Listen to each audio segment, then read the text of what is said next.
Japan's oldest doctor, the only 4 exercises you need to relieve neuropathy in feet and legs.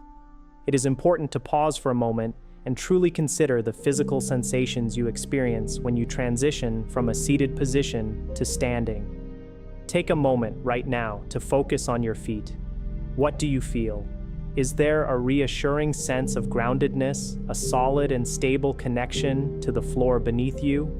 Or perhaps a more unsettling sensation emerges, a curious numbness, a faint buzzing, or a persistent tingling that seems to emanate from your extremities. For some, the experience can be even more disorienting, akin to walking on a layer of bubble wrap, leaving you with a profound uncertainty about the precise location of your feet in space. If you find yourself grappling with these symptoms, whether it's numbness, tingling, or a noticeable weakness that extends into your legs, then the information presented in this discussion holds significant importance for you. Many seniors who present with these very symptoms are often met with a diagnosis of neuropathy. They are informed that regardless of the underlying cause, be it diabetes, the lingering effects of past chemotherapy treatments, or simply the natural consequence of diminished blood flow that can accompany aging, the nerves are considered damaged. In many cases, the prevailing advice is that there is little to be done beyond managing the condition with medication and adapting to its limitations. However,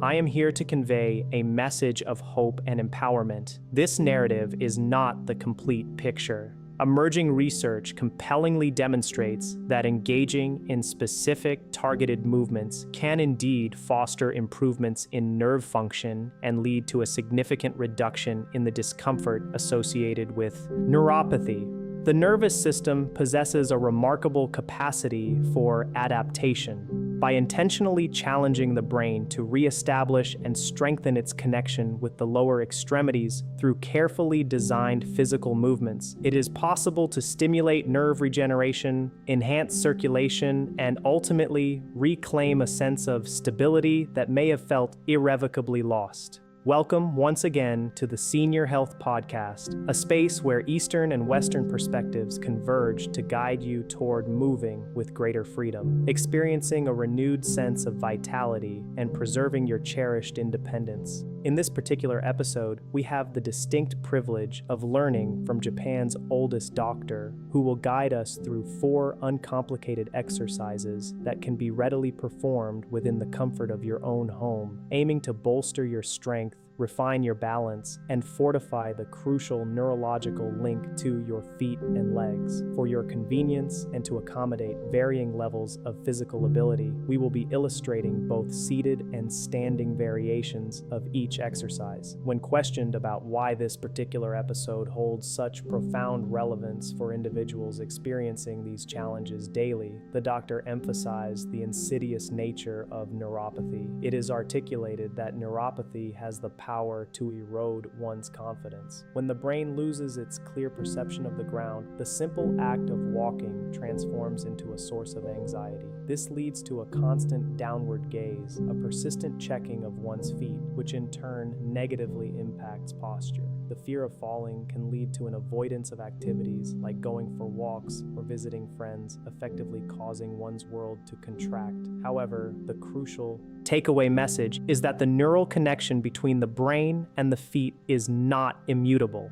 It can be retrained. These 4 exercises are presented as a vital stimulus, a wake-up call for the nervous system, effectively reminding the body how to communicate effectively. This sentiment is echoed by patients who often describe feeling as though their own bodies have betrayed them, existing in a perpetual state of anticipation of a fall. To foster engagement and understand the prevalence of these issues, an invitation is extended to viewers to share their experiences in the comments section by typing tingling if they experience burning and pain in their feet, or numbness if they struggle with a diminished sensation of the floor. This information is invaluable, as the exercises are meticulously designed to cater to individuals at any stage of experiencing mild tingling to significant numbness, addressing the common concern of seniors feeling ill-informed about their bodily changes. The doctor provides a clear explanation of neuropathy. In essence, nerves are likened to intricate electrical wiring, originating originating in the brain, traversing the spinal cord, and extending all the way to the tips of the toes. These pathways are responsible for transmitting vast amounts of information bidirectionally, relaying crucial data to the brain about the foot's position, the firmness of the ground, and the terrain's undulations. Over time, various factors can compromise these delicate wires. Elevated blood sugar levels, often associated with diabetes, the potent chemical agents used in chemotherapy,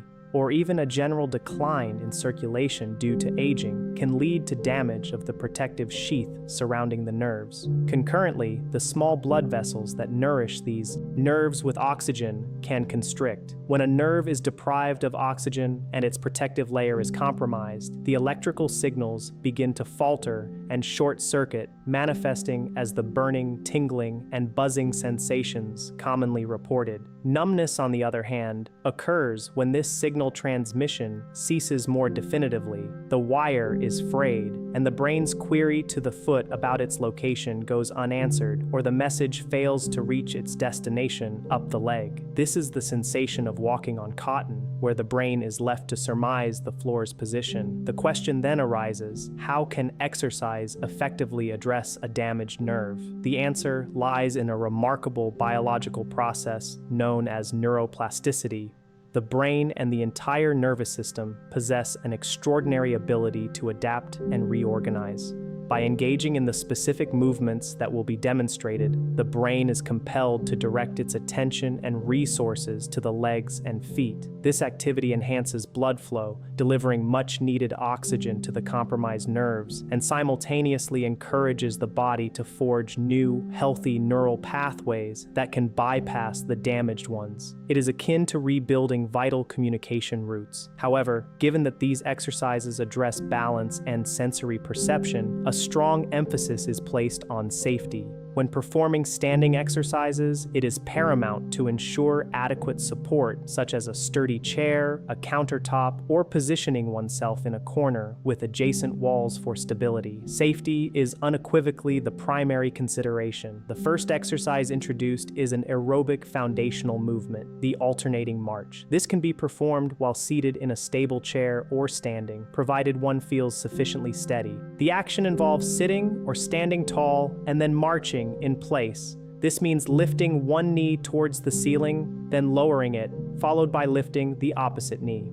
To enhance the aerobic benefit and promote brain-body coordination, the arms are pumped naturally, mirroring the movement of brisk walking, with the right knee rising in conjunction with the left arm forward, and vice versa. The rationale behind commencing with an aerobic exercise for a nerve-related issue is the critical need for oxygen in nerve recovery, which is delivered via the bloodstream. Even this seemingly simple form of aerobic activity elevates the heart rate, dilates blood vessels in the legs, flushes out metabolic waste products that can impede nerve healing, and delivers essential nutrients.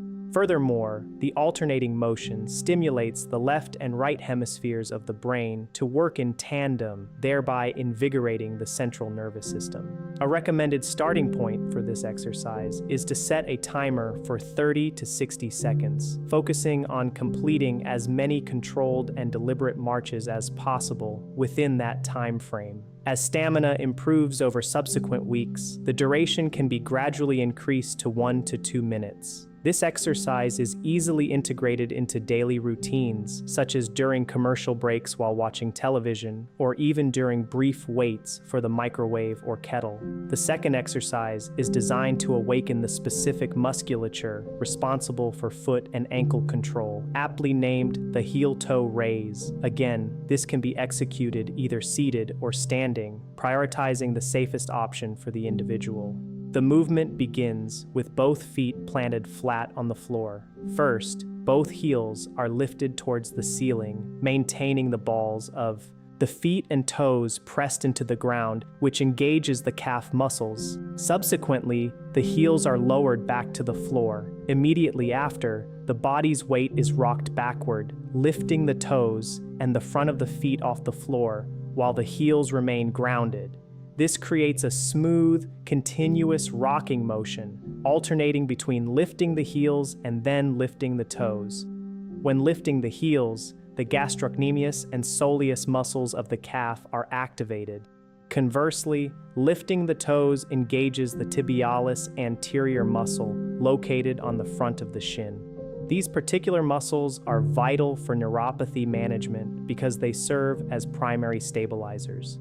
As neuropathy progresses, individuals often develop a shuffling gait, a consequence of fear of tripping and an inability to adequately lift their toes.